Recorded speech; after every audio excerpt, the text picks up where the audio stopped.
नमस्कार, ये आकाशवाणी पटना है। अब आप अंशु अवस्थी से प्रादेशिक समाचार सुनिए। पहले मुख्य समाचार।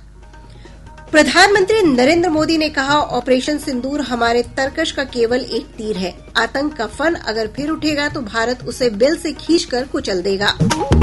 श्री मोदी ने रोहतास के विक्रमगंज में 48,500 करोड़ रुपए से अधिक की विभिन्न परियोजनाओं का शिलान्यास और लोकार्पण किया। बिहार लोक सेवा आयोग ने 71वीं संयुक्त प्रारंभिक प्रतियोगिता परीक्षा की अधिसूचना जारी की। 1,250 पदों के लिए 2 जून से आवेदन की प्रक्रिया शुरू होगी।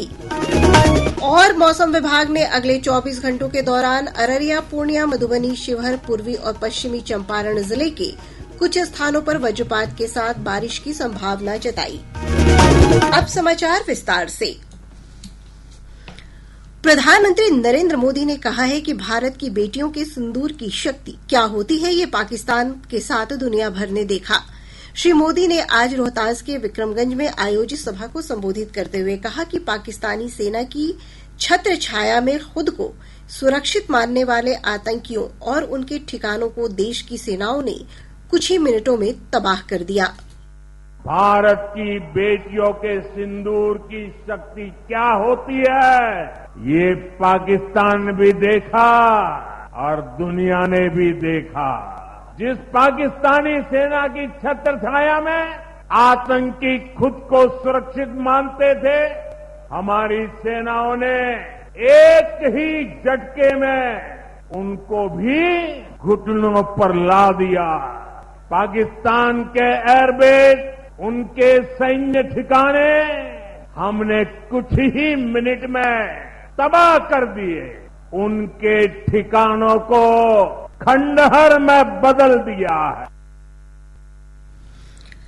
श्री मोदी ने कहा कि पहलगाम में आतंकी हमले के बाद उन्होंने बिहार की धरती से आतंकवादियों को कल्पना से भी बड़ी सजा मिलने का जो वादा किया था, वो आज पूरा हुआ है। प्राण जाए पर वचन न जाई। अभी पहलगाम में जम्मू कश्मीर में आतंकी हमला हुआ था, हमारे कितने निर्दोष नागरिक मारे गए। इस जघन्य आतंकी हमले के बाद एक दिन के बाद मैं बिहार आया था और मैंने बिहार की धरती से देश को वादा किया था, वचन दिया था। बिहार की धरती पर आंख में आंख मिलाकर हमने कह दिया था, आतंक के आकाओं के ठिकानों को मिट्टी में मिला दिया जाएगा। बिहार की धरती पर मैंने कहा था, उन्हें कल्पना से भी बड़ी सजा होगी। आज जब मैं बिहार आया हूं तो अपने वचन पूरा करने के बाद आया हूं। प्रधानमंत्री नरेंद्र मोदी ने कहा है कि आतंकवाद के खिलाफ भारत की लड़ाई अडिग है और कभी नहीं रुकेगी। और मैं आज बिहार की धरती से फिर दोहराना चाहता हूं, ऑपरेशन सिंदूर में भारत की जो ताकत दुश्मन ने देखी है, लेकिन दुश्मन समझ लें, ये तो हमारे तर्कस का केवल एक ही तीर है।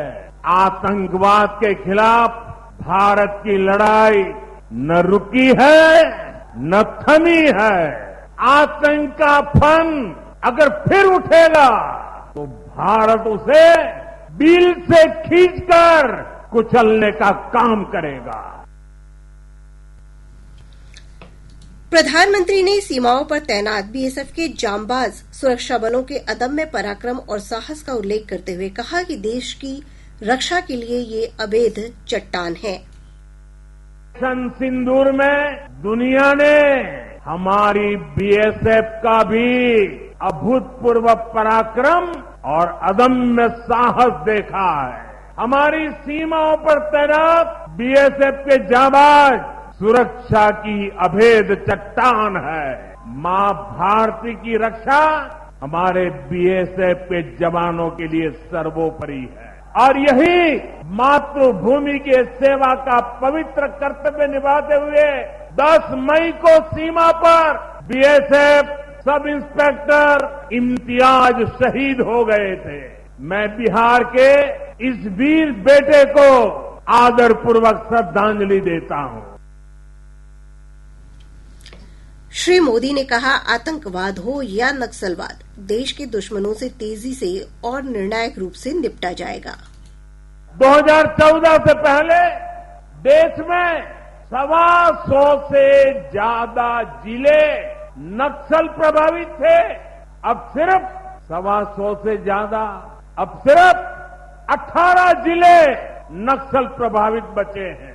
अब सरकार सड़क भी दे रही है, रोजगार भी दे रही है। वो दिन दूर नहीं जब माओवादी हिंसा का पूरी तरह से खात्मा हो जाएगा।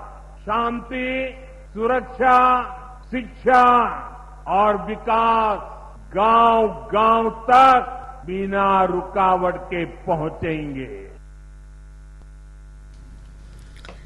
प्रधानमंत्री ने रोहतास के विक्रमगंज में 48,500 करोड़ रुपए से अधिक की विद्युत, सड़क, रेल और शिक्षा से जुड़ी परियोजनाओं का शिलान्यास और उद्घाटन किया।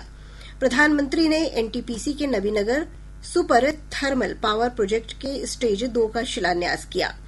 इसके तहत 800 मेगावाट की 3 नई इकाइयां स्थापित की जाएंगी। इससे प्लांट की कुल क्षमता बढ़कर 4,380 मेगावाट हो जाएगी। इस अवसर पर सभा को संबोधित करते हुए प्रधानमंत्री ने कहा कि बिहार में डबल इंजन की सरकार राज्य के चहुमुखी विकास के लिए निरंतर प्रयास कर रही है। आज मुझे इस पवित्र भूमि पर बिहार के विकास को नई गति देने का सौभाग्य मिला है।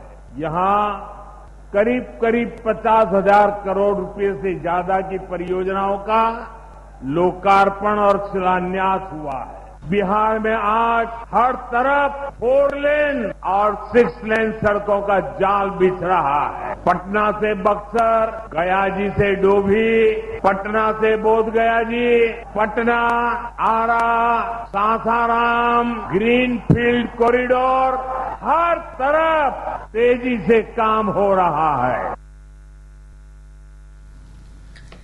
श्री मोदी ने कांग्रेस और राजद पर दलितों और पिछड़ों के कल्याण के लिए कुछ नहीं करने का आरोप लगाते हुए कहा कि आज इन पार्टियों को सामाजिक उत्थान की बातें याद आ रही हैं।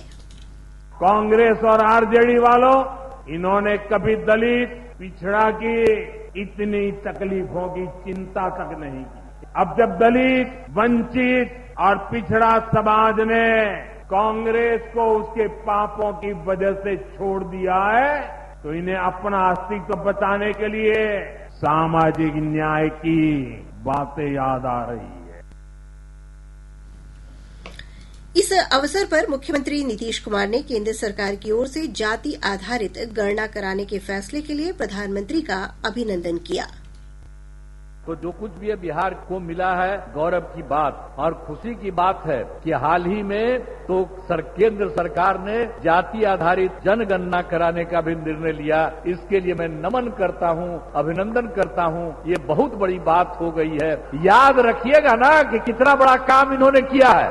तो जो इन्होंने समूचे के लिए काम किया और बिहार को भी उससे कितना ज्यादा फायदा हो रहा है, इसलिए नमन करिए। और हम यही कहेंगे कि आदरणीय प्रधानमंत्री जी का आभार व्यक्त करते हैं और उनको बहुत बहुत हम धन्यवाद देते हैं। कार्यक्रम के दौरान राज्यपाल आरिफ मोहम्मद खान, मुख्यमंत्री नीतीश कुमार, केंद्रीय मंत्री जीतन राम मांझी, राजवीर रंजन सिंह, चिराग पासवान और नित्यानंद राय के साथ उप मुख्यमंत्री सम्राट चौधरी और विजय कुमार सिन्हा सहित अन्य गणमान्य लोग उपस्थित थे। प्रधानमंत्री नरेंद्र मोदी ने पटना एयरपोर्ट पर युवा क्रिकेट खिलाड़ी वैभव सूर्यवंशी और उनके परिवार से मुलाकात की। इस अवसर पर प्रधानमंत्री ने कहा कि वैभव के क्रिकेट कौशल की पूरे देश में प्रशंसा हो रही है। उन्होंने वैभव को भविष्य के लिए शुभकामनाएं भी दी। प्रादेशिक समाचार आप आकाशवाणी पटना से सुन रहे हैं। ताजा समाचारों के लिए आप हमारे एक्स हैंडल AIR_News_पटना पर जा सकते हैं। आतंकवाद के उन्मूलन के लिए भारत की दृढ़ प्रतिबद्धता को दुनिया तक पहुंचाने के लिए 7 बहुदलीय संसदीय प्रतिनिधिमंडल विदेशों में अपनी आधिकारिक यात्राओं के दौरान उच्चस्तरीय चर्चाओं में लगे हैं। जदयू सांसद संजय झा के नेतृत्व में सर्वदलीय प्रतिनिधिमंडल इंडोनेशिया की यात्रा पर है। इस प्रतिनिधि मंडल ने जकार्ता में इंडोनेशिया के थिंक टैंक और शिक्षाविदों के विद्वानों और शोधकर्ताओं के साथ कई बैठकें की। इस अवसर पर श्री झा ने कहा कि भारत आतंकवाद के खिलाफ जीरो टॉलरेंस की नीति का अनुपालन कर रहा है।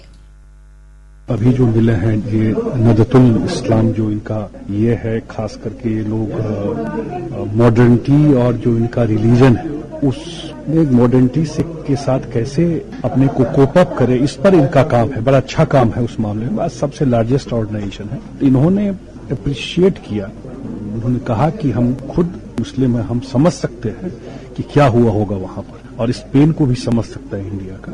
तो इनका फेवरेबल ये सपोर्ट था।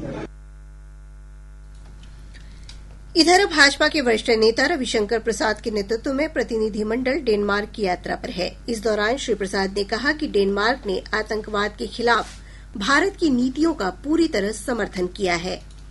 Mr. Christian Bach, a very senior parliamentarian of the Foreign Affairs Committee also, we had a wonderful meeting with him.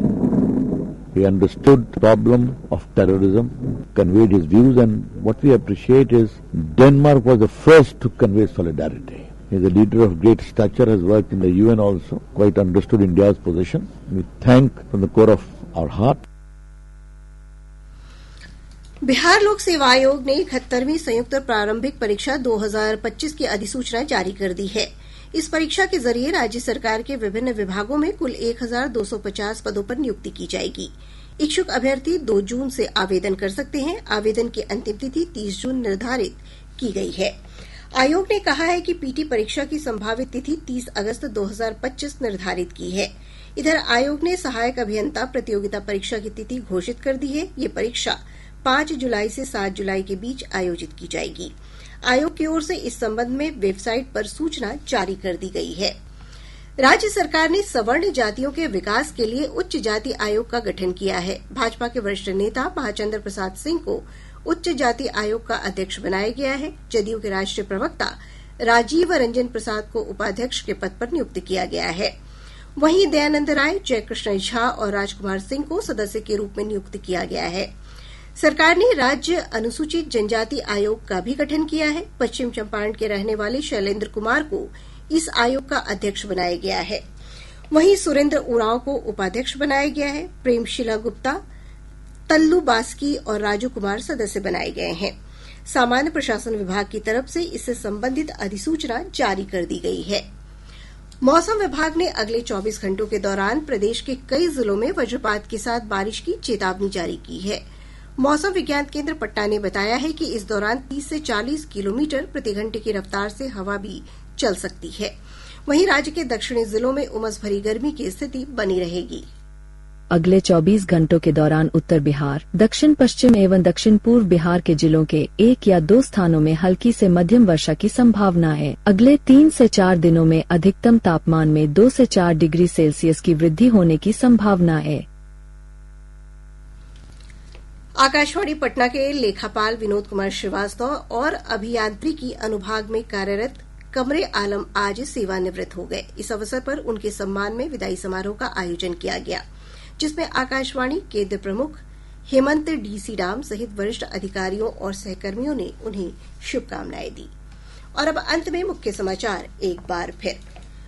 प्रधानमंत्री नरेंद्र मोदी ने कहा, ऑपरेशन सिंदूर हमारे तरकश का केवल एक तीर है। आतंक का फन अगर फिर उठेगा तो भारत उसे बिल से खींचकर कुचल देगा। श्री मोदी ने रोहतास के विक्रमगंज में 48,500 करोड़ रुपए से अधिक की विभिन्न परियोजनाओं का शिलान्यास और लोकार्पण किया। बिहार लोक सेवा आयोग ने 71वीं संयुक्त प्रारंभिक प्रतियोगिता परीक्षा की अधिसूचना जारी की। 1250 पदों के लिए 2 जून से आवेदन की प्रक्रिया शुरू होगी। और मौसम विभाग ने अगले 24 घंटों के दौरान अररिया, पूर्णिया, मधुबनी, शिवहर, पूर्वी और पश्चिमी चंपारण जिले के कुछ स्थानों पर वज्रपात के साथ बारिश की संभावना जताई। इसके साथ ही आकाशवाणी पटना से प्रसारित प्रादेशिक समाचार का ये अंक समाप्त हुआ। आकाशवाणी पटना से अगला समाचार बुलेटिन प्रातः 8:48 से प्रसारित किया जाएगा।